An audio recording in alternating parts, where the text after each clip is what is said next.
I'd like to close with a little summary of the story that Albert J. Nock wrote about called Isaiah's Job.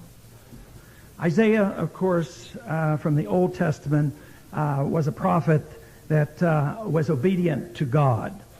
And he lived about 750 BC, and it was after 50 years of great prosperity, and Isaiah was told that bad times were coming. His job was to go out and warn the people of bad times coming.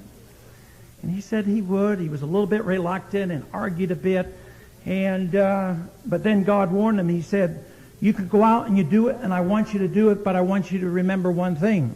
It's not going to make a lot of difference. They're not going to listen to you, and there's still going to be a crisis. The government won't listen to you. And he said, why should I do it? He said, God says, because the people will listen. There will be a remnant. There will be a remnant out there. And that remnant is very important, obviously, to all of us. So he says, and the Lord says, the Lord said, you do not get the point. There is a remnant there that you know nothing about. They are obscure, unorganized, inarticulate, each one rubbing along as best he can. They need to be encouraged and braced up, because when everything has gone completely to the dogs, they are the ones who will come back and build up a new society. And meanwhile, your preaching will reassure them and keep them hanging on. Your job is to take care of the remnant. So be off now and set about it.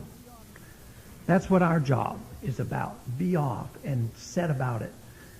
The Birch Society has been doing this for a long time now, way ahead of everybody else.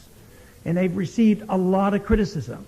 Quite frankly, I have no idea what will happen to the Birch Society. Hopefully it'll be 10 times bigger in 2 years, but who knows?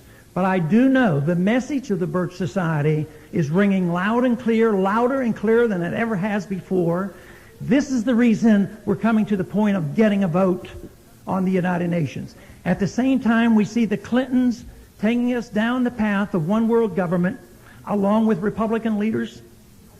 It is at the same time we see the rising up of the remnant, more willing to stick together and fight than ever before. So there is a contest going on. The contest is not between states' rights and the federal government. It's much bigger.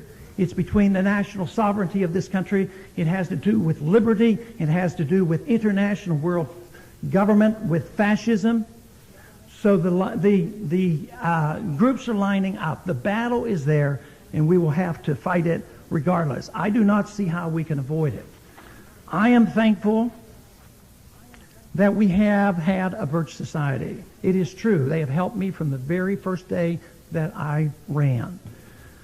The Trimbullans are excellent, and they do make a difference. I have members come to me on the House floor, and they say, oh, you got me into trouble. Your Trim Bulletin did this, and my Trim Bulletin said this. It does not go unnoticed. That is very, very good. So we must continue the fight. The fight is very clear. We have to know what we're fighting for. We're fighting for liberty. The purpose of politics, the purpose of education, is to strive for liberty. With liberty, we can solve our problems. It's no more complicated than that. When we have a government that assumes the authority and the right to solve our problems, they don't solve the problems, and we don't have our liberty. We have for too long concentrated on the material well-being of this country. The material wealth of this country is a consequence of freedom. If we concentrate on the wealth and we become only a materialistic nation, we will ignore the principles of liberty. Today, we are living in a society that I believe the wealth will diminish. But the principles of liberty, if they are not enhanced, if we do not win this, we will also be a very poor country.